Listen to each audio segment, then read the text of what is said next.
Bonjour à tous et bienvenue sur ma chaîne Yoba 3D Design.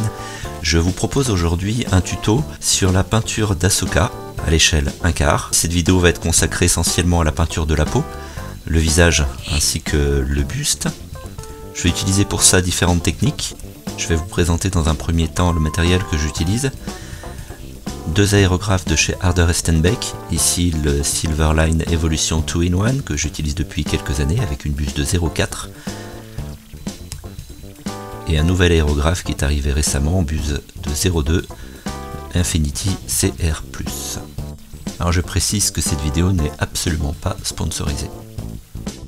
La dilution tout d'abord, j'utilise en général une dilution de 1 pour 1, une dose de diluant pour une dose de peinture. Alors la référence de la sous-couche, Dwarvenflesh de chez Green Stuff World.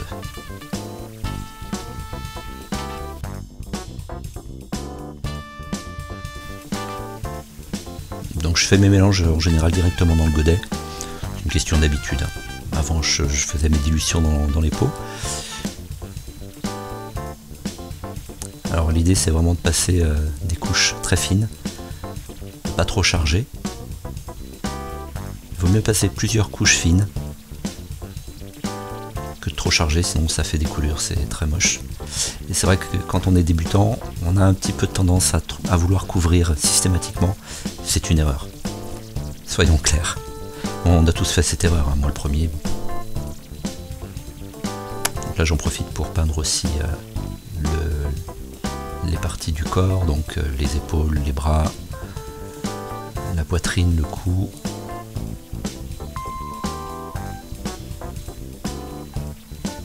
Toujours en fine couche.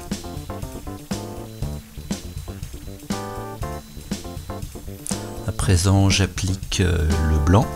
Il s'agit de la référence Nuclear White de chez Green Stuff World. Donc pour peindre les montrales. Les montrales, ce sont les cornes et tentacules des Togrutas. C'est l'espèce dont fait partie Ahsoka. Donc toujours en fine couche. Quelque chose que j'aurais pu faire au pinceau, mais ça couvre toujours mieux, c'est toujours beaucoup plus joli à l'aérographe. À présent, je vais appliquer la peinture bleue. Il s'agit de la référence Mercrage Blue de chez Citadel. Donc, tout ça pour peindre les rayures sur les cornes et les coups. Les coups, ce sont les tentacules.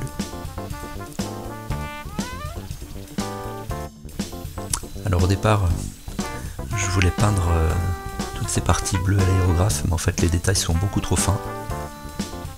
Donc au pinceau, c'est la meilleure solution.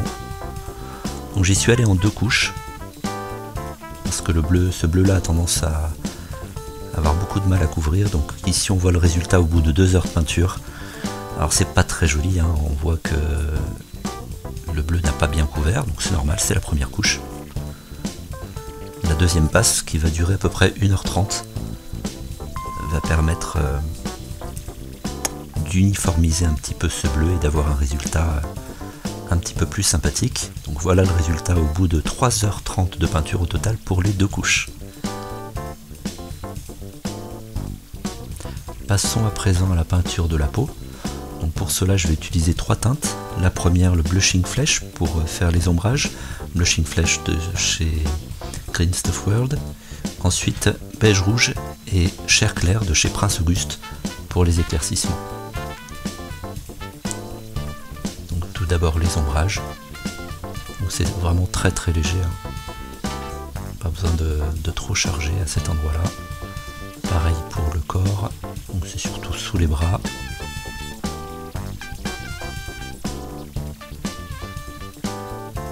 Toujours en fine couche.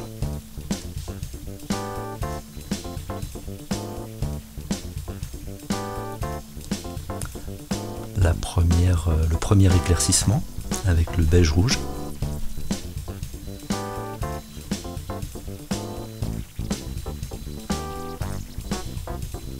Donc là on va surtout éclaircir les parties qui sont censées être à la lumière, c'est-à-dire le front, l'arête du nez, les arcades sourcilières.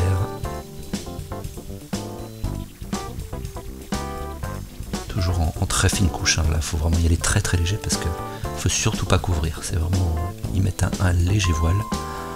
Pareil pour le corps, donc là les épaules, tout ce qui est arête, c'est-à-dire les clavicules en l'occurrence.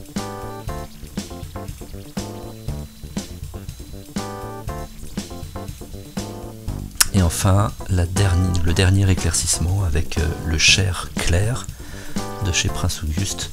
Donc même principe que pour le premier éclaircissement.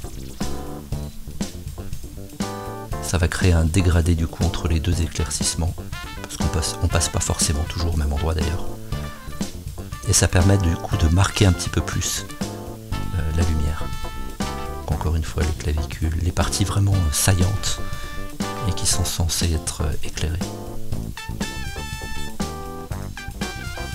On va terminer avec une finition au pinceau sur les parties saillantes, notamment les clavicules, mais aussi les tendons du cou, avec une peinture très très diluée, pour que la teinte vienne se fondre avec la teinte précédente. Pareil pour les arcades sourcilières ainsi que l'arête nasale. La première partie de cette vidéo est terminée, merci de l'avoir regardée jusqu'au bout. La prochaine étape, peinture des yeux dans le détail. Merci beaucoup et abonnez-vous.